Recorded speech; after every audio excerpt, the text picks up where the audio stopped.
एक ऐसा इंसान जिसने भारत में कॉफी को सिर्फ एक पेय नहीं बल्कि एक अनुभव बना दिया। कैफे कॉफी डे यानी सीसीडी, हर कॉलेज जाने वाले युवा की पहली पसंद, हर दोस्ती की शुरुआत, हर ब्रेकअप की राहत। लेकिन वही इंसान एक दिन अचानक गायब हो गया। फिर उसकी लाश एक नदी में मिली। क्या ये आत्महत्या थी या एक गहरी साजिश? आप देख रहे हैं असली क्राइम डायरी। नाम था विजय गुरुनाथ सिद्धार्थ हेगड़े। सन 1996 में उन्होंने कैफे कॉफी डे की शुरुआत की। शुरुआत एक छोटे से आउटलेट से, लेकिन फिर देश भर में सीसीडी के हजारों कैफे खुल गए। उन्होंने 30,000 से अधिक लोगों को रोजगार दिया। लेकिन सफलता के इस पीछे चल रही थी एक अदृश्य लड़ाई, बढ़ता कर्ज, सरकारी जांच और निजी निवेशकों का दबाव।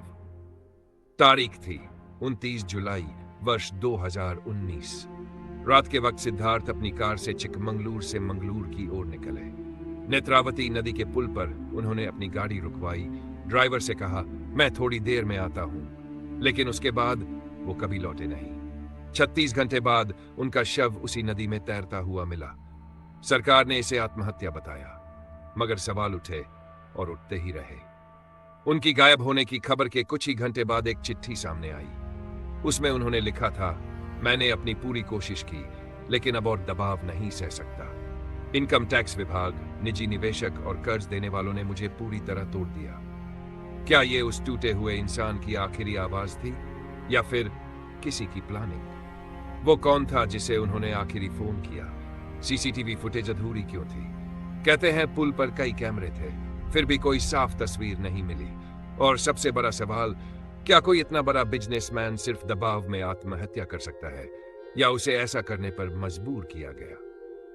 एक कप कॉफी से शुरू हुई एक कहानी नेत्रावती नदी में आकर खत्म हो गई। विजय सिद्धार्थ की मौत ने कई चेहरों से नकाब हटा दिए। कारोबार की चमक के पीछे एक सच्चाई छुपी होती है जो अक्सर किसी पुल पर अकेले खड़े इंसान को निगल जाती है। ये कहानी सिर्फ कॉफी की नहीं, ये कहानी है एक टूटे हुए दिल और सिस्टम की बेरहमी की। आप देख रहे थे असली क्राइम डायरी।